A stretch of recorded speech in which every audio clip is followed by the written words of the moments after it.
우리가 함께 나눈 하나님 말씀은 로마서 1장 17절입니다. 한 절만 보겠습니다. 우리가 함께 나눈 하나님 말씀은 로마서 1장 17절까지 말씀.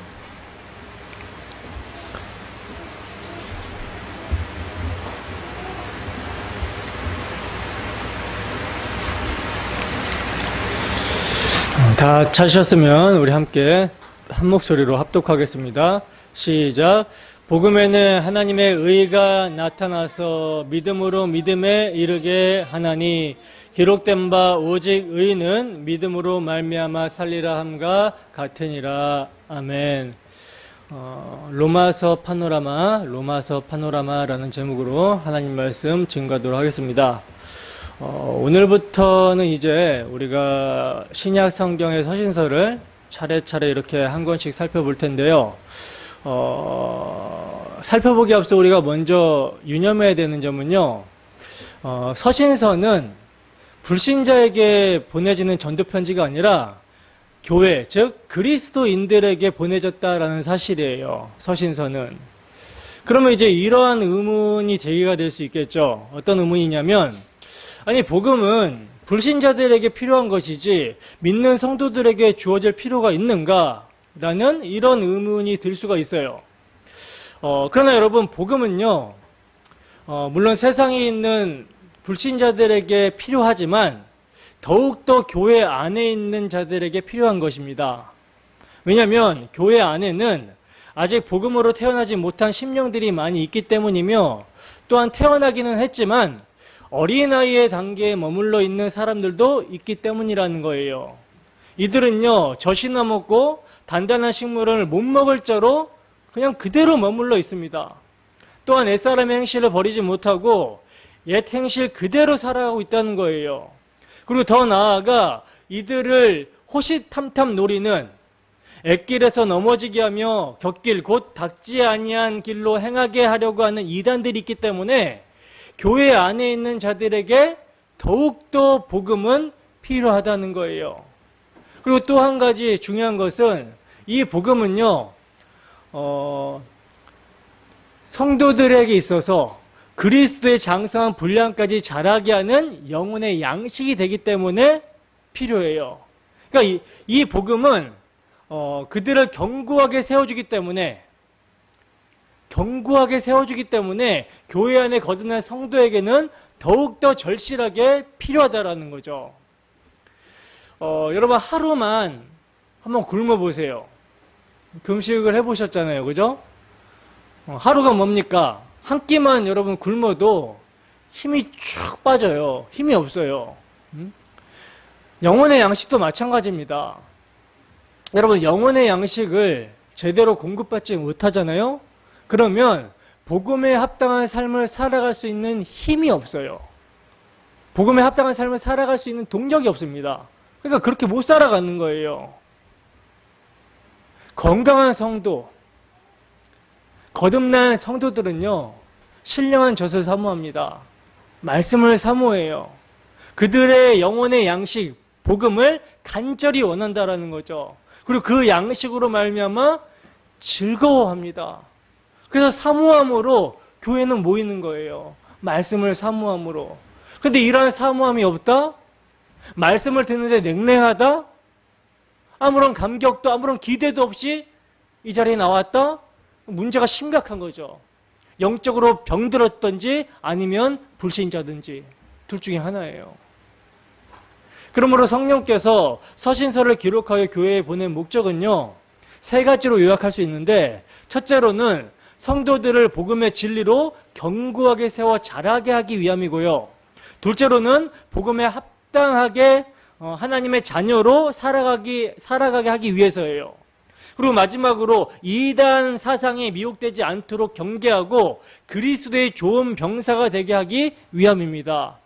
이를 목적으로 성령께서는 서신서를 기록하였는데, 그 서신서 중에 첫 번째 책이 바로 로마서라는 거예요.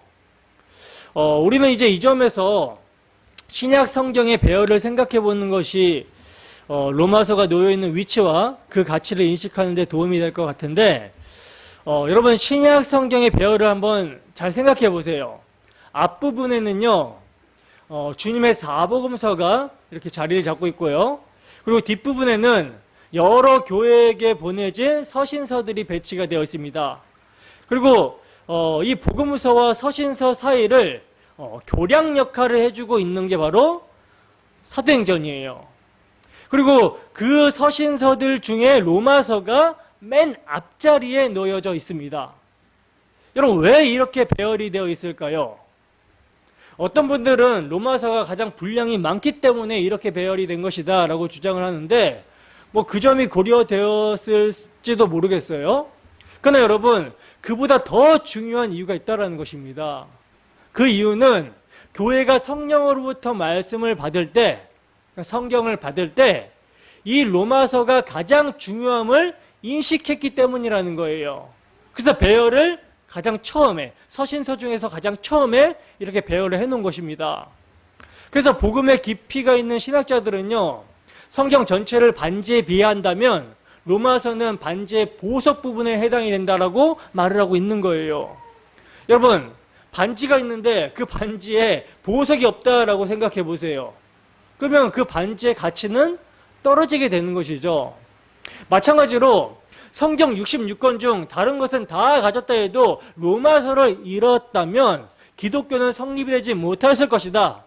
반대로 66권 중 다른 것은 다 잃어버렸다 해도 로마서만 가졌다면 기독교는 세워졌을 것이다 라고 이렇게 말해질 정도로 로마서는요, 기독교에 있어서 굉장히 중요한 위치를 차지하고 있다는 거예요. 여러분, 교회 역사를 보면 기독교가 위기에 봉착할 때마다 하나님께서는 이를 극복하게 하기 위해서 중요한 인물을 세우셨는데, 그 인물들을 세우셨을 때 항상 사용했던 말씀이 바로 로마서입니다. 로마서가 핵심적으로 작용을 해요. 대표적인 사람이 펠라기우스라는 이단으로부터 기독교를 보수한 어거스틴을 꼽을 수가 있는데, 여러분, 이 어거스틴은 젊은 시절 방탕하게 살았어요. 근데 이제 그의 마음 가운데 계속 이제 진리로 고민하고 영적인 문제로 고민하는 그런 모습이 있었습니다.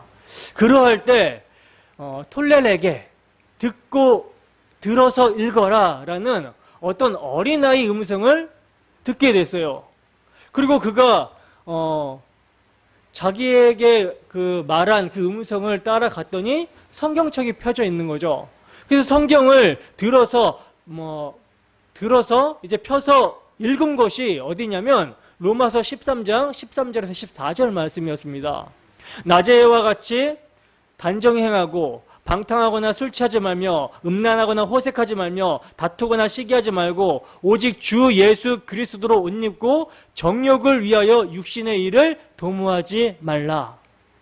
여러분, 어거스틴이 이 말씀을 읽는 순간 밝은 빛이 물밀듯이 자신의 마음에 밀려 들어왔다라고 이렇게 고백을 하고 있어요. 그러니까 이 말씀의 능력이요, 그를 복음을 변증하고 수호하는 위대한 교부가 되게 했다라는 것이죠. 그리고 또 한 사람을 들자면 종교개혁자 마틴 루터를 들 수가 있는데, 여러분, 마틴 루터를 하나님께서 회심하게 하실 때도요, 로마서를 사용하십니다. 이 루터는요, 그의 그 종교성으로 말미암아 굉장히 고민했던 사람이에요. 죽은 후에 연옥에서 고통을 덜 받기 위해서 무릎으로 빌라도의 층계를 오를 정도로 이 사람은 정말 죄에 대해서 씨름하고 고민하고 자기의 행위로 말미암아 하나님께서 벌을 줘서 지옥 갈까봐 그런 고민들이 굉장히 많았던 사람이에요. 근데 이러한 루터에게 성령께서는 로마서 1장 17절 말씀을 조명하여 주십니다. 그 말씀이 어떤 말씀입니까? 오직 의인은 믿음으로 말미암아 살리라. 행위가 아니라는 거예요. 오직 의인은 행위로 말미암으면 심판입니다.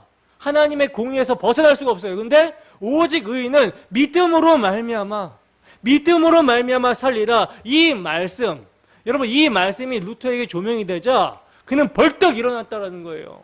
각성이 된 것입니다. 그러니까 종교개혁을 수행하게 하기 위해서 하나님께서는 루터를 일으켜 세우셨고 로마서는 루터에게 의의 병기로 작용하게 되었던 거라는 거죠.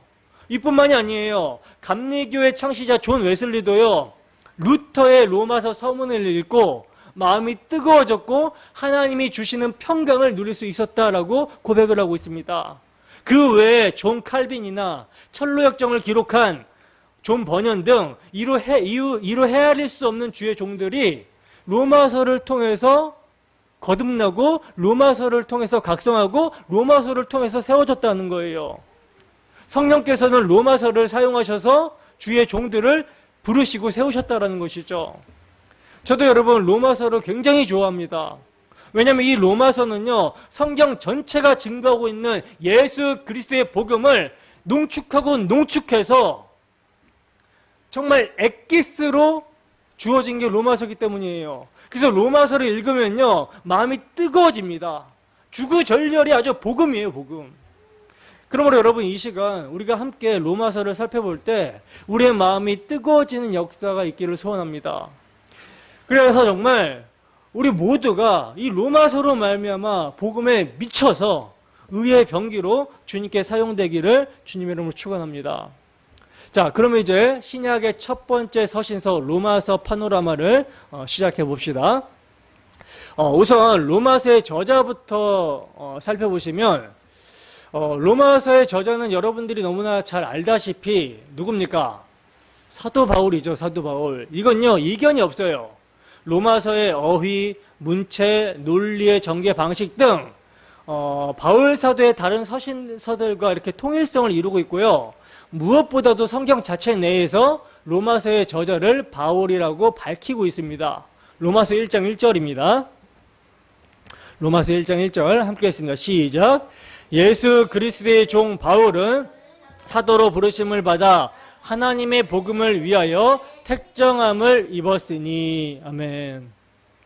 여러분, 우리가 구약의 서신서를 살펴볼 때 서신서의 거의 첫 시작이 어떻게 시작이 되었습니까? 어떻게 시작이 되었죠? 하나님께 계시를 받은 선지자가 누군지를 밝히고 시작하고 있었죠. 마찬가지로 신약의 첫 서신서인 로마서도요, 저자가 누구인지를 밝히면서 시작을 하고 있어요. 그 저자가 누굽니까? 예수 그리스도의 종 바울입니다. 사도 바울은 자신이 사도로 부르심을 받아서 하나님의 복음을 위하여 택정함을 입었다라는 사실을 부모도 당당히 아주 자랑스럽게 자랑을 하고 있어요. 밝히고 있습니다. 그리고 로마서 16장 22절도 보겠습니다. 로마서 16장 22절 함께 읽습니다. 시작. 이 편지를 기록하는 나 더디오도 주 안에서 너희에게 문안하노라. 아멘. 자, 여기 보시면 이 편지, 그러니까 로마서를 기록하고 있는 사람을 지금 더디오라고 말씀을 하고 있는데, 이건 여러분 더디오라는 사람이 로마서를 기록했다라는 것이 아니라 더디오라는 사람은요, 당시 안질이 있었던 바울 사도를 도왔어요. 도와서 대피를 해줬다라는 뜻이에요. 대피를. 그러니까 바울 사도가 말한 내용을 더디오라는 사람이 기록한 서신서가 바로 로마서라는 거죠. 자, 그러면 로마서를 바울 사도는 어디서 언제 기록을 했을까요? 사도는요, 이 로마서를 고린도에서 썼어요. 16장에 보면 바울 사도가 로마에게 보내는 편지를 갱그레아 교회의 일꾼인 베베에게 전달해달라고 이렇게 맡기고 있는 모습이 나오고 있는데, 갱그레아는요, 고린도에서 남동쪽으로 11km 떨어진 항구 도시입니다. 그러니까 고린도 지역에서 썼다라는 것이 증명이 되는 거죠. 그리고 바울 사도와 온 교회를 돌봐주는 가이오도 로마 교회에게 문안한다라는 말씀이 16장에 나오고 있는데, 이 가이오라는 사람은요, 바울 사도가 로마서를 쓸 때 집을 빌려줬던 사람이에요. 그러니까 그 집에 거주해서 로마서를 썼다는 거죠. 그 가이오가 고린도전서 1장 14절에 나오는 그 사람입니다. 사도 바울이 고린도 지역에서 복음을 전하고 전도를 했을 때 그때 회심했던 사람이 가이오예요. 뿐만 아니라 당시 고린도 지역의 재무관이었던 에라스도도 로마 교회에게 문안하고 있는 것으로 볼 때 로마서는 고린도 지역에서 기록된 것이 분명한 사실이라는 거예요. 그러므로 이러한 역사적인 기록과 정황으로 볼 때 로마서는요, AD 57년에서 58년 사이에 고린도 지역에서 기록된 것이 맞습니다.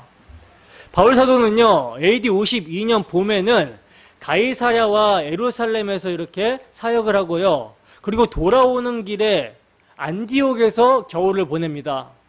그리고 그 후에 AD 53년에 에베소로 가서 3년간 목회를 하죠. 바울 사도가 두란노 서원에서 밤낮으로 눈물로 그들을 가르치고 훈계하잖아요. 그게 이제 에베소 사역이에요. 그리고 AD 57년 말기에 고린도에서 석 달간을 보내는데 이게 사도행전 20장 3절에 나와요. 그리고 사도행전 20장 16절에 보시면 바울 사도가 그 다음해인 오순절 안에 예루살렘에 도착하려고 힘썼다라는 그런 대목이 나오고 있습니다. 따라서 바울 사도는요, AD 58년 봄, 그러니까 오순절 이전에 석 달 동안 고린도에 머물러 있을 때 이 로마서를 쓴 거예요. 그렇다면 바울 사도는 왜 로마서를 기록했을까요? 왜 로마서를 기록했을까요? 기록 목적을 살펴보기 이전에 로마 교회의 특징을 좀 먼저 살펴봐야 돼요. 로마 교회는요, 여러분, 사도들이 로마로 건너가서 사도들이 세운 교회가 아닙니다. 오순절날 성령께서 강림하실 때 사도들이 성령을 받고 복음을 전하잖아요. 그때 이제 디아스포라 유대인들이 이렇게 모여 있었었는데 그때 복음을 듣고 회심한 자들이 자기 지역인 로마로 돌아가서 복음을 전해서 세워진 공동체가 로마 교회예요. 그러니까 구성원은요, 유대인과 이방인이 이렇게 함께 구성되어 있는 공동체가 로마 교회입니다. 사도행전 18장에 보면 바울 사도는 브리스길라와 아굴라를 만나서 천막을 만드는 일을 하면서 동역을 하고 있는 장면이 나오는데 거기 보시면요, 그들이 로마로부터 어떻게 고린도까지 오게 되었는지를 소개를 하고 있거든요. 사도행전 18장 2절 한번 볼까요? 사도행전 18장 2절.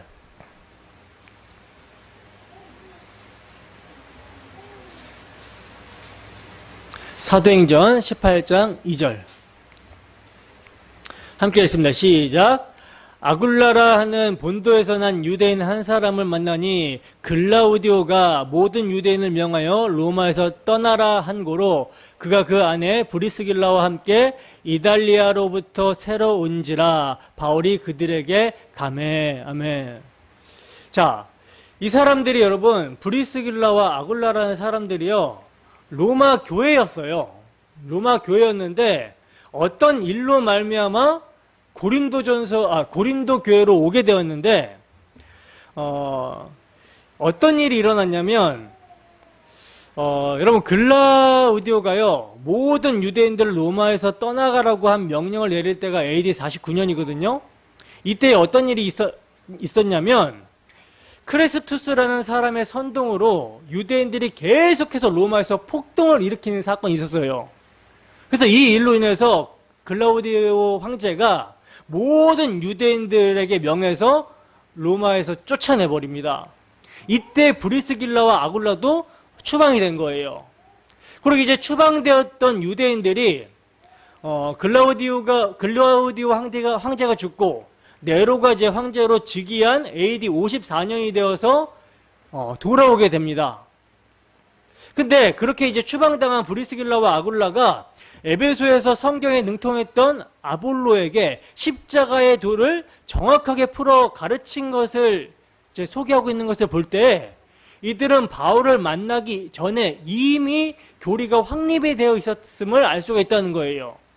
그리고 16장에 바울의 친척 안드로니고와 유니아가 사도들에게 존중이 여겨지고 또한 바울 사도보다 먼저 그리스도 안에 있는 자다라고 이렇게 말을 한 것으로 볼 때 AD 49년 글라우디오에 의해서 유대인들이 추방당할 당시 로마에는요, 교회가 이미 있었다라는 사실을 알 수가 있었다는 거예요. 근데 여러분, 그때 이제 로마 지도자들은요, 그러니까 추방당하기 이전에 로마 지도자들은요, 디아스포라 유대인들이 복음을 듣고 자기가 살던 지역인 로마로 다시 돌아가서 복음을 전해서 교회 공동체가 생겼잖아요. 그러다 보니까 로마 교회의 지도자들은 대부분 이제 유대인 그리스도인들이 지도자였을 거예요. 근데 그들이 이제 추방을 당해버렸죠. 추방을 당하게 되니까 이제 그 지도자의 자리를 누가 메꾸게 됩니까? 이방인들이 이제 지도자들이 될 수밖에 없던 상황이 오게 된 것이죠. 그래서 이제 이방인들이 지도자가 되어서 교회를 이제 세워나가고 있었던 거예요.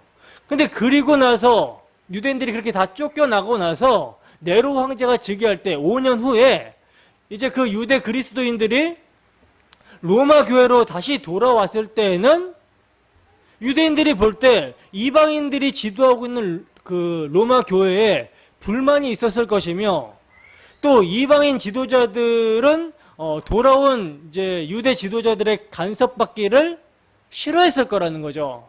그러므로 갈등이 있었던 거예요. 그리고 이 갈등은요, 점점 커져가지고 사도 바울이 편지할 당시에는요, 상대방에게는 구원이 없다라는 생각까지 있었던 것으로 보여집니다.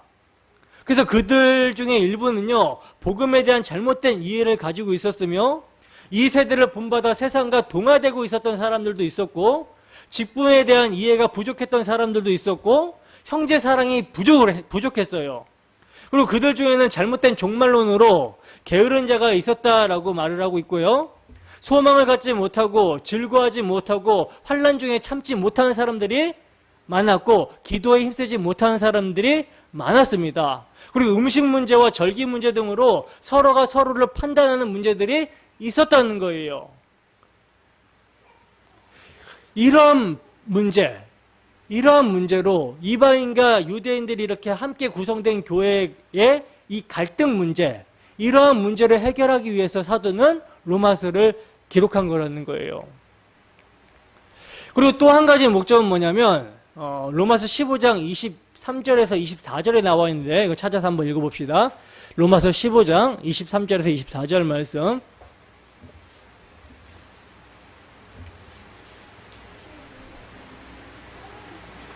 함께 했습니다. 시작.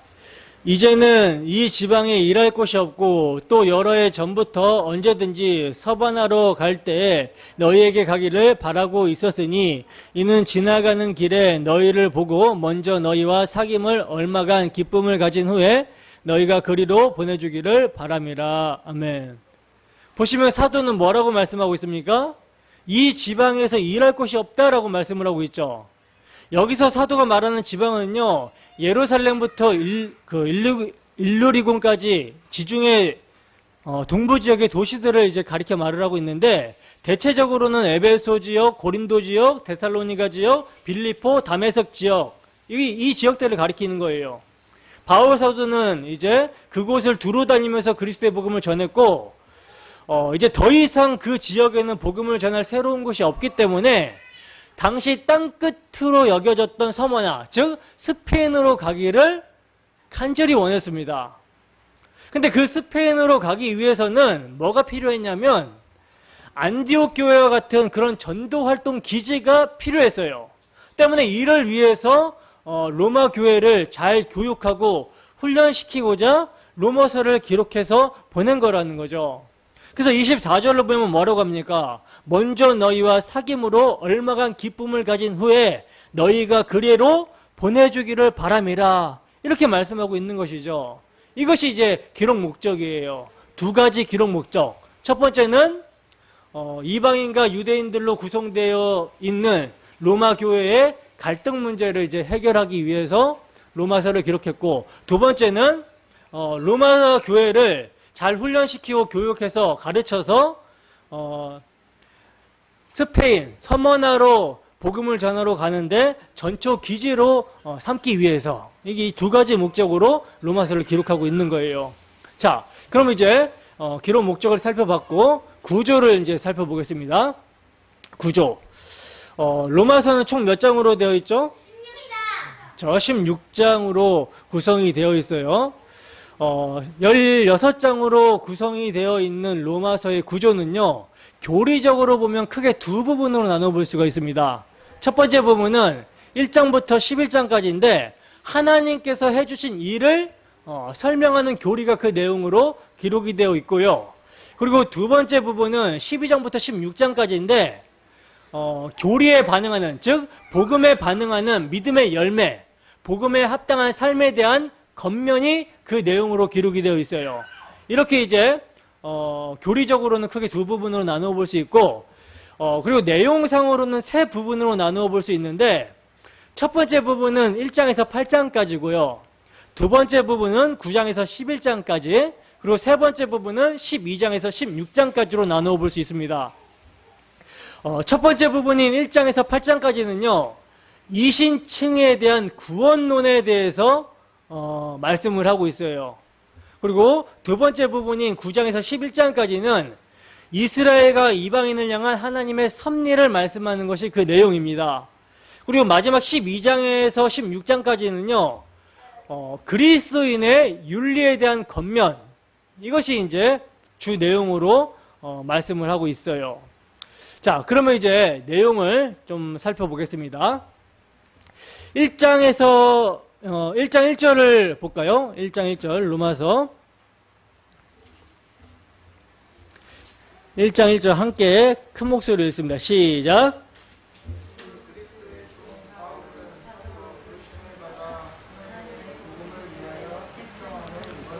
아멘. 자, 보시면 바울 사도는요, 자신의 사명을 하나님의 복음을 위하여 택정함을 받은 자다라고 이렇게 소개를 하면서 15절도 보세요. 15절에서는 그러므로 나는 할 수 있는 대로 로마에 있는 너희에게도 복음을 전하기를 원한다라고 말씀을 하고 있어요. 자, 그렇다면 바울 사도가 로마 교회에게 전하기 원하는 복음이란 무엇인가? 1장 2절입니다. 이 복음은 하나님이 선지자들을 통하여 그 아들에 관하여 성경에 미리 약속하신 것이라. 이것이 여러분 바울 사도가 전하기를 원했던 복음이에요. 따라서 여러분 앞으로 전개될 사도의 복음의 핵심은 뭡니까? 약속을 따라 세상에 오신 하나님의 아들이라는 것을 전제하고 있는 거예요. 그러니까 로마서 전체를요 여러분 꾹 짜서 한 덩어리로 만들면 뭐라는 것입니까? 하나님의 아들 예수 그리스도라는 거예요. 그러면 약속을 따라 세상에 오신 하나님의 아들이 도대체 무엇을 이루셨길래 우리에게 기쁜 소식, 복음이 되는 것인가? 로마서 1장 16절에서 17절입니다. 함께 읽습니다. 시작. 내가 복음을 부끄러워하지 아니하노니 이 복음은 모든 믿는 자에게 구원을 주시는 하나님의 능력이 됨이라. 먼저는 유대인에게요 그리고 헬라인에게로다. 복음에는 하나님의 의가 나타나서 믿음으로 믿음에 이르게 하나니 기록된 바 오직 의인은 믿음으로 말미암아 살리람과 같으니라. 아멘. 보시면 여러분 복음은요 모든 믿는 자들에게 구원을 주시는 하나님의 능력이 되는데, 그 복음이 모든 믿는 자들에게 구원을 주시는 하나님의 능력이 될 수 있는 것은요, 복음에는 뭐가? 하나님의 의가 나타났기 때문이라는 거예요. 바로 이 복음에 나타난 하나님의 의가 인간을 의롭게 하기 때문에 누구든지 하나님의 의를 믿는 자는 구원에 이르게 된다는 것이 복음의 핵심이 되는 것입니다. 그리고 3장 21절에서도요 이제는 율법 외에 하나님의 한 의가 나타났으니 라고 하면서 바울 사도는 하나님의 의를 강조하면서 반복을 하고 있어요. 여러분 여기서 하나님의 의란 루터가 처음에 오해했듯이 하나님의 공의가 아니라는 것입니다. 만약 하나님의 공의를 가리킨다면, 이 하나님의 의가 하나님의 공의를 가리킨다면 이것은요 복음이 되는 것이 아니라 심판과 저주가 되는 거예요. 여러분 죄를 범함으로 불의한 자가 되어서 의로우신 하나님의 존중에서 추방을 당한 아담의 후예들의 가장 절박한 소원은요 의롭다함을 얻는 것입니다. 왜냐하면 그래야만 의로우신 하나님 앞으로 돌아갈 수 있기 때문이라는 거예요. 그러므로 하나님의 의가 나타났다라는 것은요, 온 백성에게 미칠 큰 기쁨의 좋은 소식, 굿뉴스가 되는 것입니다. 하나님께서 마련해 주신 것이기 때문에 하나님의 의라고 하는 거예요. 여러분, 구속사에서 가장 큰 난제는요, 전적으로 타락했고 전적으로 부패했고 선을 향해서 전적으로 무능한 인간이 어떻게 하나님 앞에서 의롭다함을 얻을 수 있는가? 이것이 여러분 문제입니다. 이 문제만 해결이 된다면요, 다른 것은 저절로 풀리게 되는 거예요. 근데 성경은 뭐라고 증거하냐면, 율법의 행위로는 그의 앞에서 의롭다함을 얻을 육체가 없나니, 즉 인간의 노력과 열심과 의지, 인간의 혈과 육으로는 하나님의 의를 취할 수 있는 방법이 없다라고 증거합니다. 불가능하다라고 단언하고 있다라는 거예요. 그러므로 여러분, 우리가 유념해야 되는 점은요, 사람이 할 수 있는데, 사람이 하나님의 의를 율법의 행위로 말미암아 하나님의 의를 획득할 수 있고 하나님의 율법을 지킬 수 있는데 하나님께서 마련해 주신 것이 아니라는 점입니다. 완전한 절망 가운데서 하나님께서 행해 주신 거라는 거예요. 완전한 절망 가운데서. 그러니 여러분, 이런 절망적인 상황에서 의롭다함을 얻는 방도가 나타났다라는 것보다 더 기쁜 소식이 어디 있겠습니까? 더 좋은 뉴스가 어디 있겠습니까? 이건요, 여러분, 절망을 경험해 본 사람만이 굿뉴스가 되는 거예요. 여러분들은 죄로 말미암아 절망을 해보셨습니까? 정말 죄에 대한 하나님의 진노로 말미암아 두려워 떨어보신 적 있습니까? 큰일 났다, 어찌할까 하면서 가슴을 찢어본 적 있으십니까? 이런 사람들에게 있어서 복음이 굿뉴스가 되는 거예요. 복음을 들으면 감동과 감격이 막 쓰나미처럼 몰려오게 되는 것입니다. 이것은요, 여러분, 거듭날 때만 이러는 것이 아니라 우리가 하나님 나라 갈 때까지, 우리를 부르셔서 하나님 나라 갈 때까지, 아니 하나님 나라 가서도 영원히 찬송해야 될 제목, 이게 여러분 복음이에요. 정말 여러분, 너무나도 엄청난 사실 아닙니까, 복음? 너무나도 흥분되지 않습니까? 저는요, 정말 누가 이제 복음에 관련된 어떤 서적이나 자료를 주면요, 너무나도 흥분돼요. 그래서 제가 이제 뭐 책을 다 사보는 게, 복음에 관련된 책을 발견하고자 해가지고 한 줄이라도 이게 설교할 때 도움이 되거나 내 영혼에 도움이 될 수 있을 만한 책이 있다면 그 한 줄을 위해서 책을 삽니다. 어제도 이제 인수 목사님이 어떤 이제 자료를, 어떤 분이 정리해 주신 복음의 자료를 줬는데 너무나 흥분되는 거예요. 너무나 기쁘더라고요. 계속 보고 있어요, 계속. 제가 그 기쁨을 곧 여러분들과 함께 나눌 것입니다. 근데 여러분, 오늘날 안타까운 모습은 뭐냐면, 하나님이 마련해 주신 의를 이야기를 해도 사람들이 냉랭하다는 거예요. 하나님의 의가 나타났습니다. 복음을 전해도 사람들이 냉랭하다는 거예요. 불신자를 말하는 것이 아닙니다. 교회 안에서 하나님이 마련해 주신 하나님의 의를 말을 해도 하나님의 의의 귀중성을 모르는 사람들이 너무나 많다는 거죠. 왜 그럴까요? 그것은요, 자신의 죄인됨을 모르기 때문이라는 거예요. 죄와 치열하게 싸우지 않기 때문입니다. 성령을 의지해서 죄와 치열하게 싸우는 그런 싸움이 없기 때문에 복음이 감격으로 다가오지 않는 거예요. 냉랭한 거예요. 또 복음이야, 이러는 것이죠. 이것은 여러분, 하나님의 의를 믿지 않는 자가 교회 안에 많다라는 증거이기도 합니다.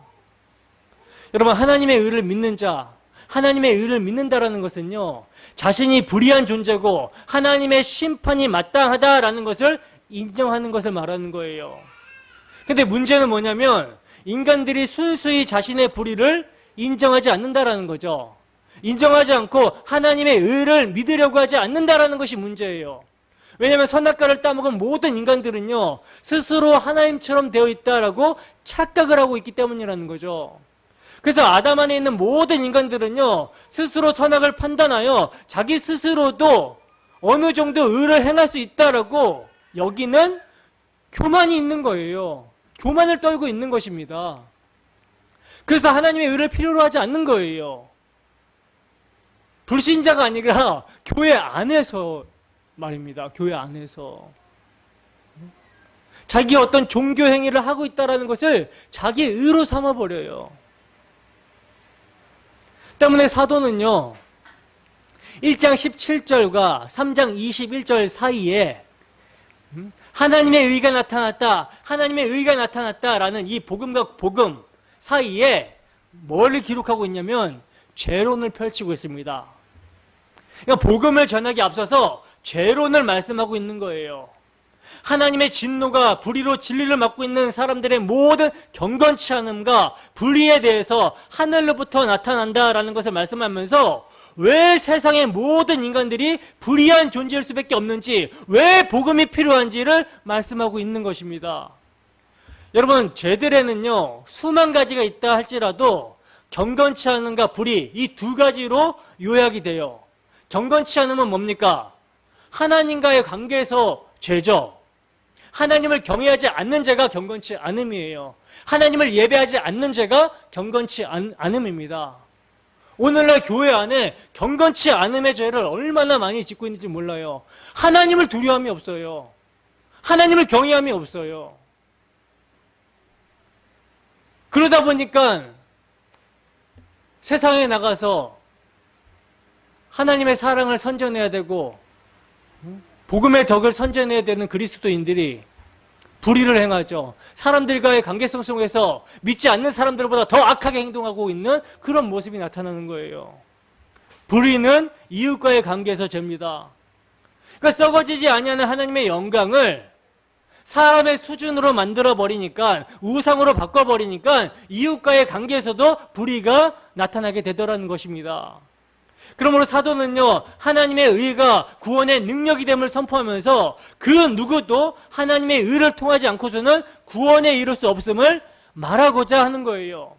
그래서 모든 인간이 불의하다라고 인정할 수밖에 없는 그 이유에 대해서 조목조목 설명을 하고 있는 것입니다. 그러므로 결국 하나님의 진노는 불의한 세상에 대한 정당한 조침을 말씀하고 있는 거라는 거죠. 이게 1장이고, 그리고 2장에서는요, 그러므로 남을 판단하는 사람아 라고 하면서 시작이 되고 있는데, 이것은 뭡니까? 자기 의를 내세우는 자들을 가리키는 거죠. 도덕군자와 같은 자들, 남을 가르치는 지도자들, 유대인들이 이 범주에 해당하는 사람들인데, 그러나 사실 여러분, 이것은요, 모든 사람들이 다 가지고 있는 죄성이에요. 남의 죄를 지적하면서 그와 같은 일을 하고 있습니다. 이걸 이제 우리나라 말로 표현하면 내로남불이죠. 내가 하면 로맨스, 남이 하면 불륜. 그러니까 하나님께서는 여러분 이러한 죄인들을 향해서 내가 하나님의 판단을 피할 줄로 생각하고 있느냐라고 하면서 책망을 하고 있는 거예요. 아울러 사도는 이제 인간의 불의함은 유대인의 율법으로도 해결할 수 없다라는 것을 자세히 기록해 나가고 있습니다. 그래서 율법이 없이 범죄한 자는, 이건 이제 이방인들이죠.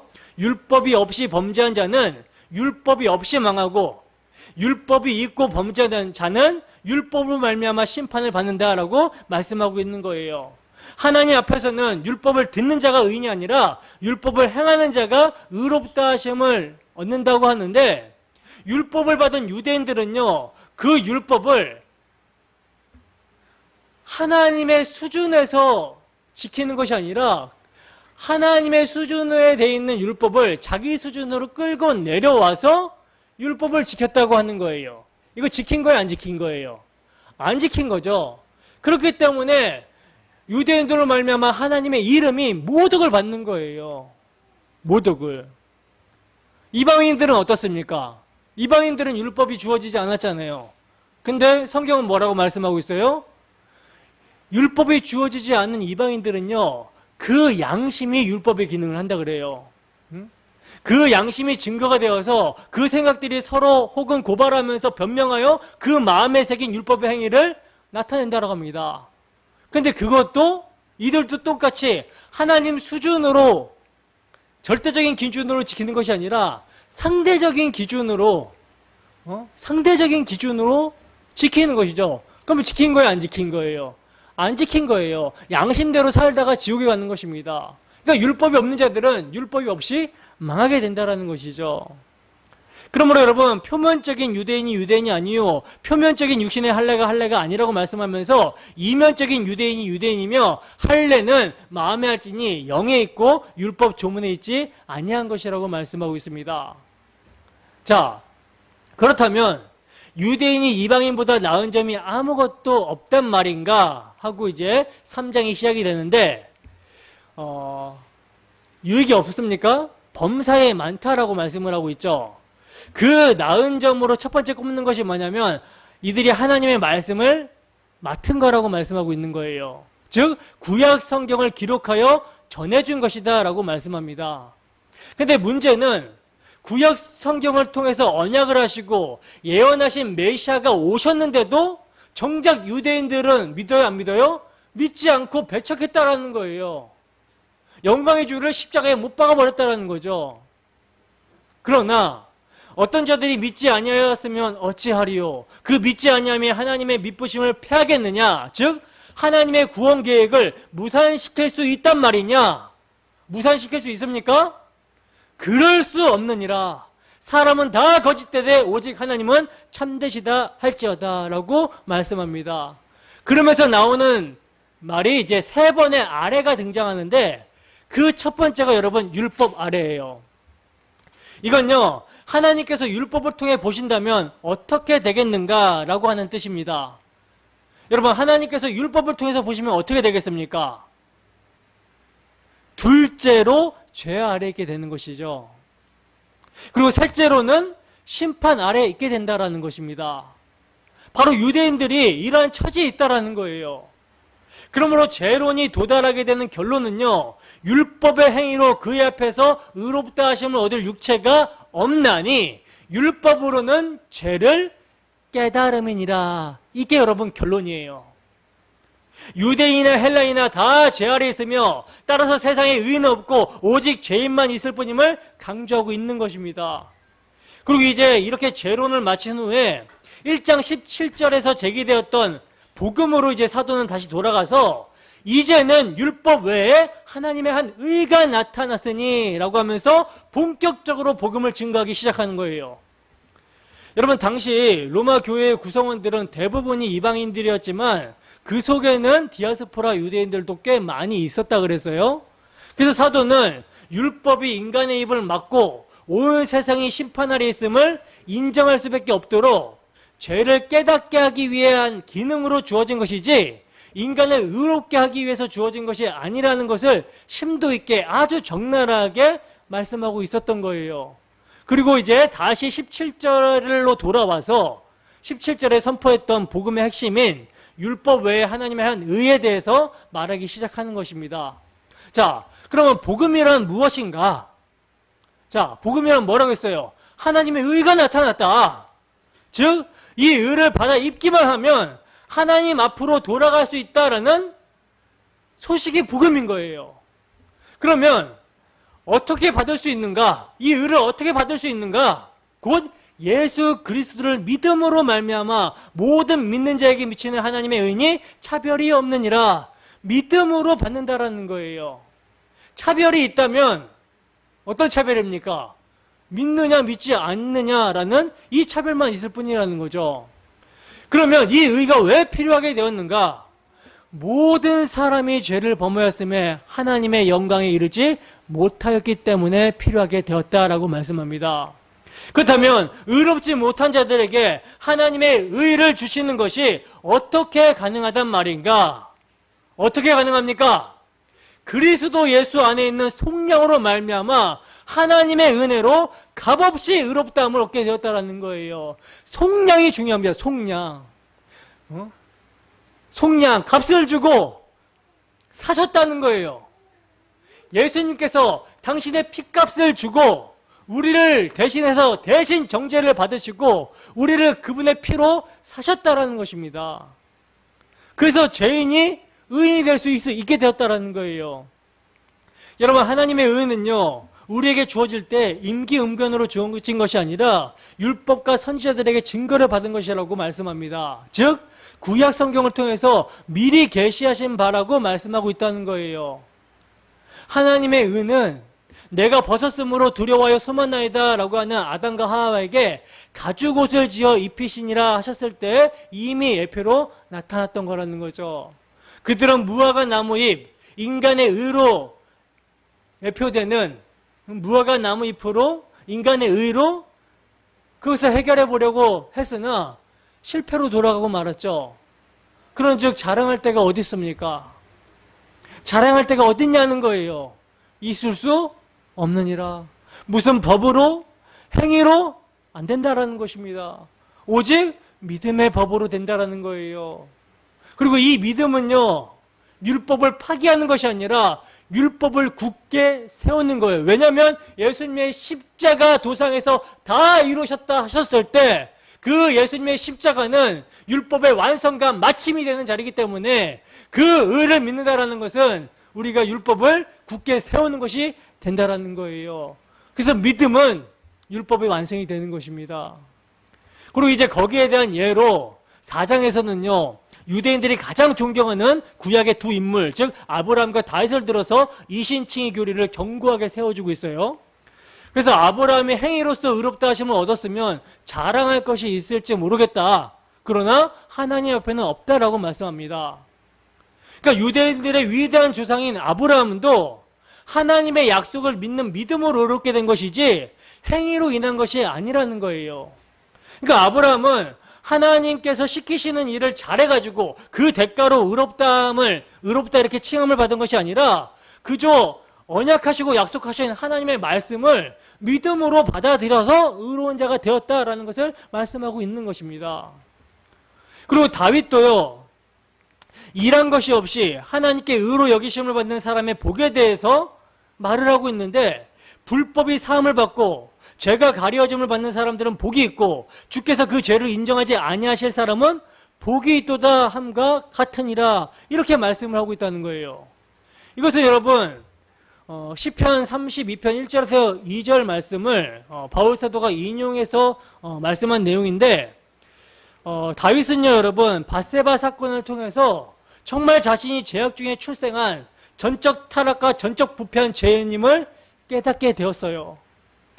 하나님께서 죄를 덮어주시는 칭의 외에는 달리 소망이 없음을 고백하기에 이르게 된 것입니다. 그 밧세바 사건으로 인해서.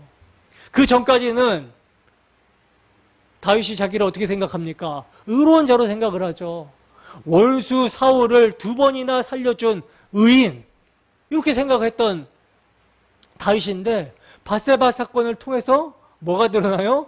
전적으로 부패하고 전적으로 타락한 그 죄의 모습이 드러나게 되는 것입니다. 우리도 여러분 그럴 때가 많아요. 사실 우리도 뭔가 봉사를 행하고 뭐 교회에서 이제 뭐 성도를 사랑한다고 이렇게 섬기는 그런 모습들을 이렇게 많이 행하다 보면 착각을 하게 되는데 어떤 착각을 하게 되냐면 내가 이 정도면 좀 의롭다. 남들보다 내가 좀 낫다라는 이런 착각이 들거든요. 근데 그 착각을 하나님께서는 와장창 무너뜨릴 때가 있어요.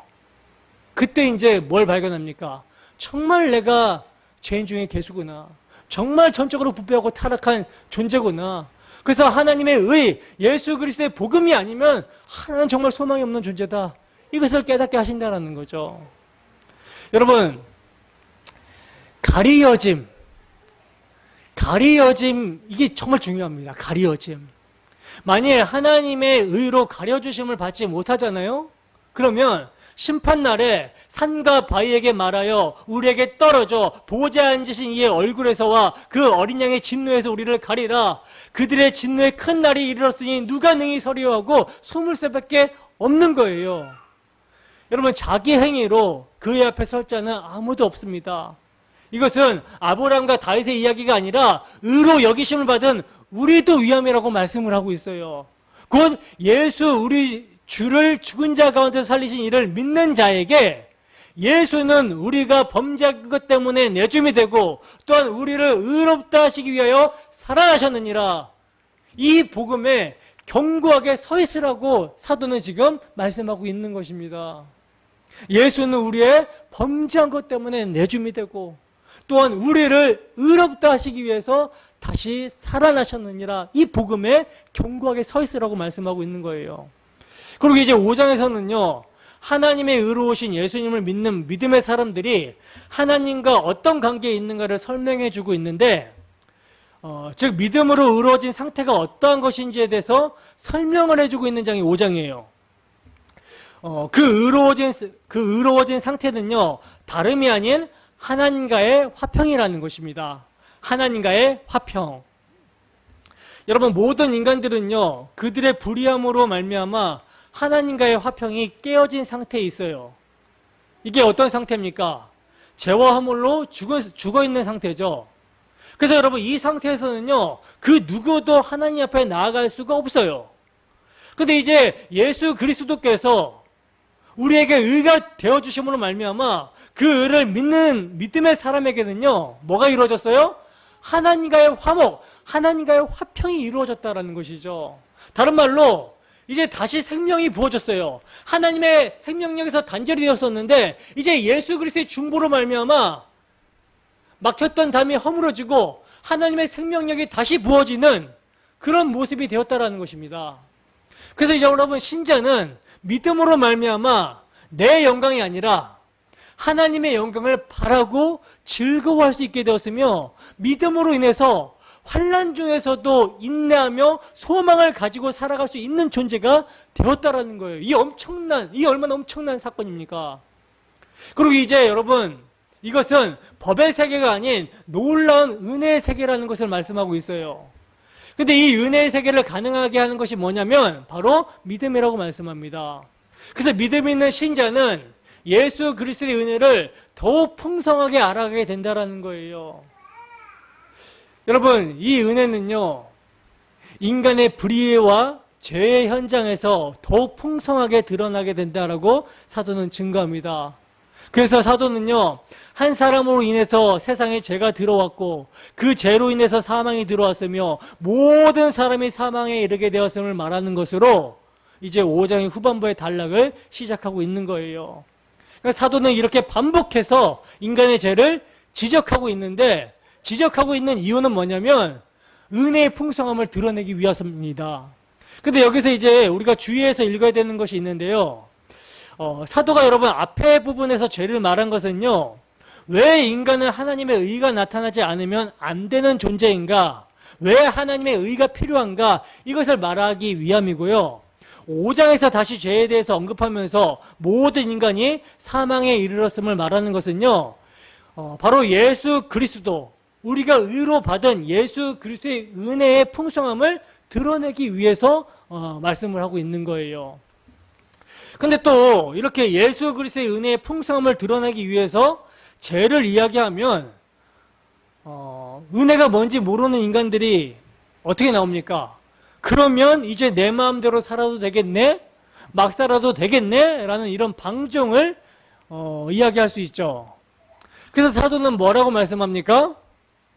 죄가 은혜의 풍성을 드러나게 된다라고 해서 고의로 죄에 거하는 것은 있을 수 있다 없다?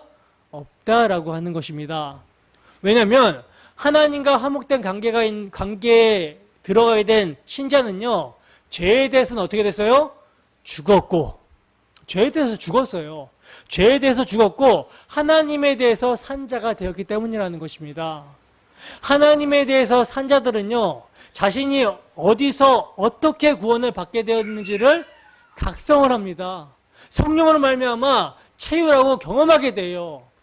우리 주님이 십자가에 못 박히셨을 때 우리 옛사람도 함께 십자가에 못 박혔고 함께 거기서 죽었고 함께 장사 지낸 바 되었고 함께 다시 살리심을 받았다는 거예요. 여러분, 죄에 대해서 죽었습니다.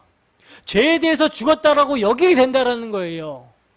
그리고 그리스도 예수 안에서 하나님에 대해서 살았습니다. 하나님에 대해서 살았다라고 여기게 된다라는 거예요. 여러분, 나 같은 죄인을 위해서 우리 구주께서 행하신 일을 우리가 아는데, 알게 되었는데, 하나님의 사랑이 성령으로 말미암아 우리 마음 가운데 부어지게 되었는데, 그리고 그 성령께서 우리 마음 가운데 내주하고 계시는데, 거룩하신 영이 우리 마음 가운데 내주하고 계시는데 어떻게 마음대로 삽니까? 거듭난 양식은요, 죄를 짓게 되면 탄식하게 돼요. 괴롭습니다. 내 마음대로 살아가는 것이 죄인데 어떻게 죄의 낙을 누리며 내 마음대로 살아갈 수 있겠습니까? 그럴 수 없다는 거예요. 그래서 신자는요, 더 이상 죄의 종노릇을 하면서 살 것이 아니라 자신의 지체를 뭘로? 의의 병기로 하나님께 드리는, 하나님의 말씀을 성취하신 그리스도의 사랑에 매여 살아가게 되는 것입니다. 다른 말로 예수 그리스도께 자신을 맡기는 자로 살아가게 된다는 거예요. 이것을 누가 하시는 것입니까? 하나님께서 하시는 거예요.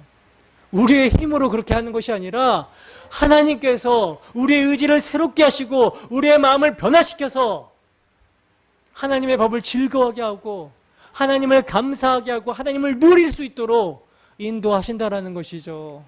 그래서 그럴 수 없는 일이에요. 그리고 이제 사도는요, 신자가 더 이상 죄에 매이지 말아야 될 것을 7장에서는 남편이 죽어서 다른 남자에게 시집간 여인으로 비유하여 설명을 하고 있어요. 그러니까 신자는 죄로부터 해방되어 예수께 속한 자가 되었기 때문에 죄의 열매를 맺는 것이 아니라 하나님을 위해 열매를 맺는 존재가 되었다라는 것입니다.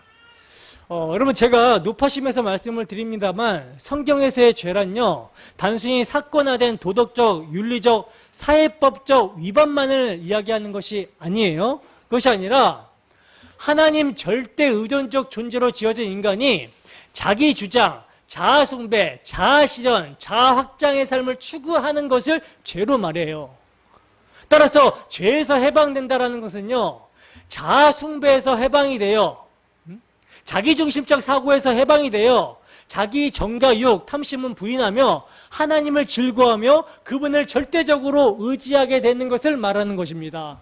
이게 해방이에요. 근데 안타까운 것이 뭐냐면, 여러분, 안타까운 것이 뭡니까? 그리스도를 믿는 믿음의 사람들에게 여전히 뭐가 보입니까? 죄가 보인다는 것이죠. 그것은 우리의 실존적인 경험을 통해서도 이미 증명된 것이죠. 이렇게 죄의 세력은요, 신자가 예수를 믿는다고 해서 사라지는 것이 아니라는 거예요. 즉, 예수를 믿는다라는 것은요, 역사 속에서 죄로부터 완전히 벗어난 존재가 됨을 의미하는 것이 아니라는 것입니다. 성도는 여전히 죄 가운데 있다는 거예요. 그래서 로마서 6장에서 죄에 대해서는 죽은 자로 뭐하라? 여기라고 말씀하고 있는 것이죠. 따라서 사도가 7장에서 다시 죄를 언급하는 것은요, 믿음이 있는 신자 안에서 여전히 죄가 강력하게 역사하고 있는 실상을 보게 하기 위함입니다. 그러니까 6장에서까지에서는 인류의 보편적인 죄에 대한 지적과 하나님의 은혜라는 해결책에 관한 기록을 하고 있는 것이라면 7장은요, 이미 죄의 문제에서 해결을 받았다라고 하는 신자들 안에서 꿈틀거리는 죄의 문제에 대한 기술을 하고 있다는 점이에요. 그래서 사도는 7장 15절에서 23절까지 자신의 마음은 선을 원하는데 원하는 선을 행하지 않고 악을 행하는 것이 신자의 실상이라는 것을 정확하게 지적하고 있는 것입니다. 이게 여러분 바로 우리의 실존적, 경험적 모습이죠. 그럼에도 여러분, 인간들은요, 자신들이 얼마나 불가능하며 얼마나 추악한 죄인인지를 들여다보려고 하지 않는다라는 거예요. 인정하지 않는다라는 것이죠. 그러나 믿음은요, 여러분, 신자로 하여금 이러한 자기 실상을 보게 합니다. 믿음이 오게 되면요, 그전에는 못 봤어요. 내가 하고 있는 행위로 자기의 죄가 무엇인지를 알 수가 없었습니다. 근데 바울 사도가 뭘 깨닫냐면, 제가 누누이 말씀을 드리지만 10계명의 계명 중에 여러분 1계명부터 9계명까지는요 어떤 계명으로 보입니까? 그냥 내가 하나님 말씀에 따라서 순종하면 되는, 내가 해야 되는 행위로 보이잖아요. 근데 10계명의 마지막 계명이 뭐냐면, 내 이웃의 것을 탐내지 말라고 하는 탐심, 즉 마음의 문제라는 것이 드러나게 된다라는 거예요. 그러니까 율법은요 여러분 마음의 문제라는 거예요. 율법을 지킨다라는 것은 마음의 문제라는 것입니다. 바울 사도가 이걸 깨달아 알았던 것이죠. 예전에는 내가 가늠하지만 않았으면, 그냥 행동으로 가늠하지만 않았으면 이 율법 지킨 건데, 예전에는 남의 물건 이렇게 훔치지만 않았으면 도둑질하지 않는 계명을 지킨 것인데, 예전에는 실제로 누군가를 칼로 찔러 죽이거나 돌로 찍어 죽이거나 뭐 이렇게 실제로 누군가를 죽이지만 않으면은 살인하지 않은 그 계명을 지킨 것이었는데, 이제 그 10계명의 마지막 계명, 마음의 계명이 조명을 받게 되니까 어떻게 돼요? 야, 내가 이게 간음을 행하지 않은 게 아니라 나는 수도 없이 간음을 행한 자였구나. 나는 수도 없이 살인한 자였구나. 내가 바로 예수 그리스도를 십자가에 못 박은 자였구나. 이것을 여러분 깨닫게 되는 거예요. 그래서 여러분 믿음은요, 신자로 하여금 이러한 자기 실상을 보게 하고, 우울한 나는 공고한 사람이로다, 이 사망의 몸에서 누가 나를 건져내랴 라는 고백을 하게 한다는 것이죠. 그리고 이 고백과 함께 신자는 뭘 붙들어요? 이러한 죄인을 대신해서 십자가에서 피 흘리심으로 구속하신, 하나님의 의를 허락하신 예수 그리스도로 말미암아 하나님께 감사하게 된다는 것입니다. 정확하게 말하면 바로 그 자리가 죄로부터 벗어나게 되는 자리라는 거예요. 자신이 죄에서 벗어날 수 있는 길은 오직 예수 그리스도의 은혜만을 의지해야 된다라는, 그 예수 그리스도의 은혜의 필연성을 자각하고 그 은혜를 의지하게 되는 그 상태가 바로 하나님의 의를 의지하는, 하나님 절대 의존적 상태인 것입니다. 그러므로 성도에게 있어서 죄의 자각은요, 예수 안에서 살게 하기 위한 하나님의 은혜라는 거예요. 이처럼 그리스도의 은혜의 풍성함은 자신이 죄로 인해 죽은 자임을 실감하는 현장에서 생생하게 드러나게 되는 것입니다. 왜냐하면 그리스도 예수 안에 있는 자에게는 뭐가 없다? 결코 정잠이 없다는 것을 내용으로 하는 하나님의 은혜는요, 자신이 죄로 인해 죽은 자임을 실감할 때 선명하게 드러나기 때문이라는 거예요. 그래서 이것을 보면요, 사도가 죄를 언급할 때마다 그 의미가 다르다라는 것을 우리는 알 수가 있는 거예요. 사도가 죄를 언급하는 것은 단지 인간은 죄인이다라는 것만을 말하기 위함이 아니라, 인간이 어떤 존재이고 하나님이 베푸신 은혜가 어떤 것이며 인간이 하나님의 은혜를 무엇으로 알 수 있는가를 드러내기 위해서 그때마다 지금 죄에 대해서 언급을 하고 있는 거라는 거죠.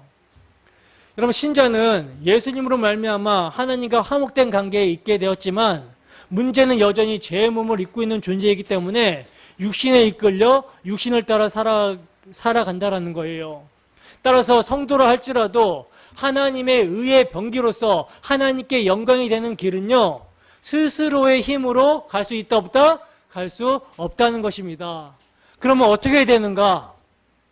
어떻게 됩니까? 인간 측에서는요, 아무것도 할 수 없다는 거예요. 그래서 하나님은 뭘 보내주셨어요? 그리스도의 영, 성령을 보내주신 것입니다. 그러니까 성령이 함께 함으로써 육신의 생각이 아니라 영의 생각으로 살게 하시며 하나님의 의에 소망을 두게 하시는 거란 말입니다. 이것이 바로 성령이 함께하는 신자이기 때문에 사도는 누구든지 그리스도의 영이 없으면 그리스도의 사람이 아니라고 말씀하고 있는 거예요. 그래서 성도는 내주하시는 성령으로 말미암아 아들을 보내셔서 죽은 자를 살리시는 하나님의 사랑을 보게 된다라는 것이죠. 그리고 사랑의 하나님을요, 아빠, 아버지라 부르게 되는 것입니다. 또한 그 사랑으로 인해서 그리스도의 고난에 참여하게 되며 그 고난 중에서도 낙심하지 않게 되는데, 왜냐하면 현재의 고난이 장차 나타날, 우리에게 장차 나타날 영광과 비교할 수 없음을 알게 되기 때문이라는 것입니다. 오직 여러분 성도만이 고난을요, 영광의 전제로 해석할 수 있다는 거예요. 어떻게? 성령에 의해서. 그러한 하나님의 사랑은요, 그 어떤 것으로도 끊어지지 않기 때문에 하나님의 사랑이 있는 신자는 환난이나 공고나 박해나 기근이나 적신이나 위험이나 칼, 그 어떤 것에서도 하나님의 사랑에 감사하며 그리스도로 말미암아 기뻐하게 되는 것입니다. 왜냐하면 그러한 성도의 고난은 그 고난을 통해서 성도가 애착하고 있는 세상의 헛됨과 허물을 깨닫게 하며 그것을 붙들고 있으면 멸망이라는 사실을 알게 하시는 하나님의 은혜로 인지가 되기 때문에 그 고난을 통해서 자기가 부인된 그 자리에 하나님의 사랑이 부어지게 되며 그 사랑을 확증하게 되는 거라는 거죠. 믿음이 견고해지게 된다라는 것입니다. 바로 이것이 그리스도의 영이 함께한 성도가 그리스도의 영으로 인해서 하나님과 화목의 관계에 있는 믿음의 모습인 거예요. 여기까지가 이제 8장까지고요. 그리고 이제 드디어 하나님의 선택과 육의 교리가 등장합니다. 바로 이러한 성도의 성도됨은 자기 자신이 하나님을 선택해서 되어지는 것이 아니라 하나님의 언약에 근거하여 하나님의 선택의 결과라는 거예요. 그리고 그것은 하나님께서 야곱은 사랑하고 에서는 미워하였다라고 하신 것처럼 이미 작정된 일이라는 것입니다. 그 신적 작정은요, 인간의 자질과 조건, 그리고 인간 측에서 내어놓은 선을 따라 택하신 것도 아니고 자녀로 삼으신 것도 아니라는 거예요. 그렇다고 해서 인간은 하나님의 선택과 유기에 대해서 항변할 수 있는가? 있습니까? 그럴 수 없다라는 것이죠. 하나님 불의하십니다 라고 반문할 수 없다라는 것입니다. 왜냐하면 여러분 하나님께서는요, 천국에 가는 것이 마땅한 자를 지옥에 보내는 것이 아니라 지옥에 보내야 됨이 마땅한 자를 지옥에 보내는 것이기 때문이라는 거예요. 그러므로 모든 인간은 불의한 존재지만 그 안에 택하신 자가 있고 그들을 세워서 하나님의 긍휼과 자비하심의 풍성함을 드러내는 그릇으로 삼은 거라는 거죠. 그릇으로. 바로 그 그릇이 하나님의 택하신 남은 자라는 것입니다. 그리고 이들은 이방인 중에서도 있는 거예요. 이처럼 여러분 신자는요, 이미 나기도 전에 택하심을 따라 된 것이기 때문에 자신의 신자됨에 대해서도 자기 의를 자랑할 수 없는 거예요. 그럼 뭘 자랑하는가? 다만 긍휼히 여길 자를 긍휼히 여기시고 불쌍히 여길 자를 불쌍히 여기시는 하나님의 은혜만을 자랑하며 은혜만을 감사할 뿐이라는 것입니다. 이처럼 그 하나님의 은혜가 임한 신자는요, 끝까지 자신의 공로를 내세울 수 없음을 아는 사람이라는 거예요. 따라서 이미 말씀드린 것처럼 신자는요, 하나님의 영광과 능력과 그분의 속성과 하신 일을 드러내는 그릇에 불과한 존재인 것입니다. 그릇에 불과해요. 그렇다면 여러분, 신자에게서 일어나는 모든 일은 뭐겠습니까? 그 그릇을 통해서 하나님의 열심에 의해 격발이 되어지는 일이라는 것이죠. 근데 어떻게 그런 성도에게 있어서 자신의 업적과 자신의 공로를 스스로 챙겨가지고 자랑할 수 있겠습니까? 그럴 수 없다는 거예요. 그래서 히브리서 기자는요, 신자의 믿음을 가리켜서 바라는 것들의 실상이요, 보지 못하는 것들의 증거라고 말씀하고 있는 거예요. 여러분, 이 진술은 두 가지 측면에서 아주 중요한 메시지를 담고 있거든요. 그 하나는 뭐냐면, 신자의 믿음은요, 눈에 보이지 않는 것을 실체와 실상으로 받아들이게 되는 능력이라는 것이고, 또 다른 하나는요, 신자의 믿음이 어떻게 현상화되어 나타나는가라는 거예요. 많은 사람들이 첫 번째 메시지에 대해서는 잘 알고 있는데 두 번째 메시지에 대해서는 잘 모르고 있는 것 같습니다. 여러분, 신자 안에 들어있는 믿음은요, 하나님의 선물로 주어진 것이고 그 선물은 보이지 않는 하나님 나라에 관한 것이기 때문에 눈에 보이는 실상이나 증거로 현상화되어 나타나지 않는다라는 거예요. 그래서 쉽게 말해서 눈에 보이는 업적이나 공로나 열심 등으로 사람들의 믿음을 판단하거나 판별할 수가 없다는 말이에요. 저 사람은 기도를 저렇게 많이 하니까 믿음이 좋은 사람이라는 둥, 저 사람은 저렇게 착하게 살기 때문에 믿음이 좋은 사람이라는 식의 판단을 인간 측에서 내리면 된다 안 된다? 안 된다라는 것입니다. 그렇게 믿음을 눈에 보이는 것으로 판단하려고 하는 사람들이 그 믿음을 사용해서 눈에 보이는 것을 얻어내려고 하는 그런 모습을 취하게 되는 거예요. 엉터리 신자들인 것입니다. 여러분, 믿음은요 하나님의 열심에 의해서 끌려가요. 그래서 당장은 저 사람이 되게 지금 복음에 합당한 삶이 나오지 않는 것처럼 보여도 나중에 하나님께서 어떻게 끌고 가실지 모르기 때문에 함부로 판단해서는 안 된다라는 것이죠. 물론 겉면은 해야 돼요. 근데 그 겉면을 해야 될 때는 어떻게 겉면해야 됩니까? 너는 이런 행위가 안 나타나는데 나는 이런 행위가 나타나니까 나는 너보다 나은 존재로서 너에게 겉면할게. 이게 아니에요. 그죠? 이게 아니라 내가 하나님의 긍휼을 입은 까닭에 이러한 모습이 나타나게 되니 너도 하나님의 긍휼이 임했으면 좋겠다라는 안타까움으로 겉면을 해야 되는 것입니다. 그 겉면이 올바른 겉면이에요. 여러분, 믿음은요 예수와 십자가의 필연성 앞에 납작 엎드려 항복하게 만드는 것입니다.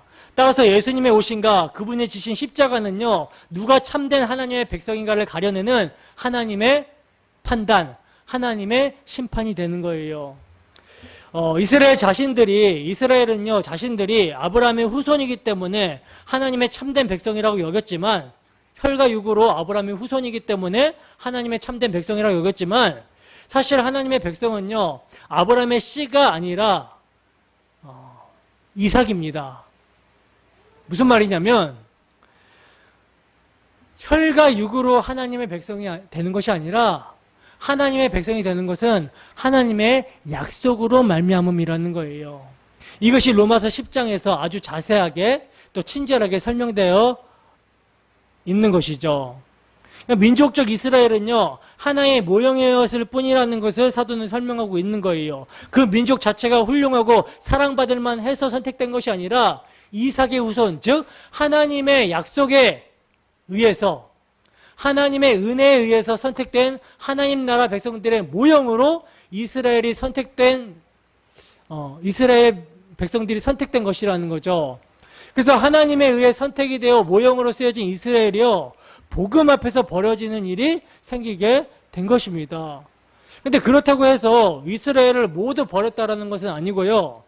이제 그것을 11장에서 설명하고 있는데, 이스라엘 안에서도 하나님의 택하심을 따라 남은 자가 있다는 거예요. 이제 이 부분을 세대주의자들의 주장처럼 민족적 이스라엘의 회복으로 해석하시는 분들이 계시는데, 이건 정말 큰 오해죠. 이 말씀은요 이스라엘 안에도 남은 자가 있기 때문에 이스라엘이 전부 집단적 유기의 상태에 던져진 것이 아니라는 말씀이에요. 그리고 이방인 가운데서 역시 택함을 받은 사람들이 있다는 것입니다. 근데 누가 하나님이 택하신 참된 백성이냐는 것은요 주의 이름을 부르는 것으로 증거가 된다는 거예요. 주의 이름을 부르는 것으로. 여기서 여러분 주의 이름을 부르는 것은 무엇입니까? 자기 영광을 추구하지 않음을 뜻하는 것이죠. 성령에 의해서 자기의 이름을 잃어버린 자들, 즉 자기 부인의 가정을 통과하게 된 자들이 내 이름이 아닌 주의 이름을 부르게 되는 거예요. 내 이름을 증거하는 자들이 아닌 주의 이름을 증거하는 자들이 되는 거예요. 그 자들이 바로 하나님의 택하심을 입고 부르심을 입은 자들이라는 것입니다. 지금 속으로 나는 여전히 이렇게 내 이름을 부르며 내 이름을 위해서만 살고 있고 나의 영광만을 위해서 살고 있는데 그럼 난 가짜인가? 라고 이렇게 생각하신 분들이 계실지도 모르겠어요. 그러나 우리가 주님의 이름만을 부르고 하나님의 영광만을 위해 사는 것은요 우리의 최종적인 목적지입니다. 우리가 옛사람을 벗어버릴 때 완성이 되는 거예요. 우리는 그 목적지를 향해서요 한 발 한 발 인도되고 있는 것입니다. 이게 여러분 자기 부인의 삶인 것이죠. 성도는요, 그렇게 구원을 얻기 위한 수단으로 주의 이름을 부르는 것이 아니라 왜 주님의 이름이 구원의 능력일 수밖에 없는 것을 알았기 때문에 주의 이름을 부르는 거예요. 이것이 하나님의 택한 남은 자이고 그리스도의 영이 함께한 참 백성의 모습인 것입니다. 그리고 이제 신자는 하나님의 의로 구원받은 자로서 의의 정신을 세상에 나타내고 선전해야 되는 것인데, 이것이 여러분 이웃사랑이고 이것을 몸으로 드리는 산 제사라고 하는 거거든요. 이게 이제 12장 전체의 내용인 거예요. 사도는 이제 12장 전체에서 구원 얻은 하나님의 백성의 삶이 어떤 삶으로 지향되어지는지에 대해서 설명을 하고 있는데, 그 삶이란 새 마음으로 사는 새 사람으로서 성령으로 사는 삶을 지향하게 된다는 것입니다. 그런 마음으로 세상을 살라는 거예요. 그래서 사도는 성도가 사회와 정부에 대해서 어떤 태도를 취해야 되는지에 대해서도 구체적으로 설명해주고 있는 것이며, 성도는 사회나 정부나 개인에 대해서 친히 원수 갚아서는 안 되고 하나님의 진노하심에 맡겨야 된다라고 말씀합니다. 그게 바로 성령을 받은 자에게서 서서히 그러나 필연적으로 격발이 되게 되는 성경적 의미의 이웃 사랑이라는 거예요. 자, 그렇게 성도는요, 자신만을 향해 있던 사랑을 자기 부인의 가정을 거치면서 점차 놓게 되는 것이고, 그것이 하나님과 이웃에게로 방향이 전환되어지게 되는 거예요. 바로 그러한 자기 밖으로 향하는 사랑이 신자에게서 나타내야 될 믿음의 열매인 것이고, 그것이 예수 그리스도로 옷 입는 것입니다. 이게 13장이에요. 그래서 12장부터 16장까지의 삶을 기독교의 교리를 녹아내는 자기 부인의 삶이라고 표현할 수 있는데, 이 삶을 요약하면, 그러므로 형제들아, 내가 하나님의 모든 자비하심으로 너희를 권하노니 너희 몸을 하나님이 기뻐하시는 거룩한 산제사로 드리라. 이는 너희의 드릴 영적 예배니라 하는 말씀입니다. 그러니까 그리스도인들이 행해야 되는 모든 것이 하나님께 대한 예배여야 된다라는 거예요. 산제사라고 말씀하고 있는 것입니다. 여러분, 우리가 레위기를 통해서 살펴봤지만 이스라엘이라는 나라는요, 제사장 나라로서 날마다 제사를 드리는 것을 목적으로 사는 나라였어요. 그처럼 우리는요, 살아서 자기가 부인되며 오직 예수 그리스도의 희생과 은혜를 날마다 기념하며 찬송하는 자로, 예배하는 자로 사는 자들이라는 것이죠. 여러분, 순교는 한순간에 끝나는 것이지만 산제사는요, 평생을 계속해야 되는 지속적인 예배라는 것입니다. 그리하여 우리 중에 누구든지 자기를 위하여 사는 자가 없고 자기를 위하여 죽는 자도 없도다. 우리가 살아도 주를 위하여 살고 죽어도 주를 위하여 죽나니 그러므로 사나 죽으나 우리가 주의 것이로다. 이 고백에 이르게 되는 것입니다. 그리고 이제 마지막으로 신자는 이러한 믿음과 사랑 안에서 서로 무난하는 관계임을 말하는 것으로 로마서는 마치고 있다는 거예요. 여러분, 이것이 로마서 전체의 핵심적인 복음의 내용입니다. 여러분, 사도 바울은 로마서의 서두에서 기록 목적을요, 신령한 은사, 곧 복음으로 너희를 경고하게 하려고 한다라고 말씀하면서 말씀을 하고, 마치면서는 또다시 이 복음으로 너희를 능히 경고하게 하실 지혜로운 하나님이라고 말씀을 하면서 마치고 있어요. 여러분, 이 복음이요, 로마 교회 성도들을요, 든든히 세우고 경고하게 했습니다. 그래서 로마서를 보낸 후 10년이 지난 다음에 네로 황제의 기독교 박해가 시작이 될 때 로마서를 통해 경고해진 성도들은요, 넉넉하게 승리할 수가 있었다는 거예요. 그렇다면 여러분, 로마서를 통한 복음의 말씀으로 여러분들의 믿음은 견고해지셨습니까? 오늘날은요, 로마 교회 상황보다 훨씬 믿음을 지키기 힘든 시대에 우리는 살아가고 있어요. 오늘날 이 시대는 말세의 마지막 시대이며 인자가 올 때 믿음을 보겠느냐라고 하신 시대입니다. 여러분, 이 믿음을 지키기 힘든 시대에 우리에게 소망이 되는 것은요, 복음입니다. 복음으로 견고하게 세워져야 되는 거예요. 정말 바라기는 우리 모두가 하나님의 의가 나타났다라고 한 복음을 믿는 믿음에 견고하게 서시기를 소원합니다. 우리 주 하나님께서 이 복음으로 우리를 능히 견고하게 세워주실 것을 소망하고 믿습니다. 기도하겠습니다. 하나님 아버지, 시간 부족한 사람이 입을 열어서 주의 복음을 증거했습니다. 하나님, 로마서에서는 복음이 정말 명확하고 절절히 복음을 말씀하고 있는 모습을 아버지 보게 됩니다. 하나님, 우리에게 복음이 되려면 죄가 무엇인지를 바르게 알아야 됩니다. 성령 하나님, 우리의 마음을 조명하여 주셔서 우리의 죄가 무엇인지를 알게 하시고 그 죄로 말미암아 탄식하며 그럼에도 불구하고 이 죄를 우리 주 예수 그리스도께서 어떻게 해결해 주셨는지 복음에 우리가 견고히 서게 하셔서 이 복음으로 말미암아 이 복음에 반응하여 주 예수를 사랑하며 주 예수의 십자가를 이제는 나도 지고 그 주님의 길을 따라서 주님의 음성을 듣고 그 길을 우리가 기뻐하며 자원하며 즐거워하며 갈 수 있는 우리의 모습이 될 수 있도록 인도하여 주시옵소서. 그래 세상 가운데 우리의 의는 부인되고 우리 주 예수 그리스도의 의만 자랑하고 우리 주 예수 그리스도를 증거하는 데 부족함이 없을 수 있도록 주께서 함께하여 주시고 역사하여 주시옵소서. 감사드리며 거룩하신 예수님 이름으로 기도드립니다. 아멘.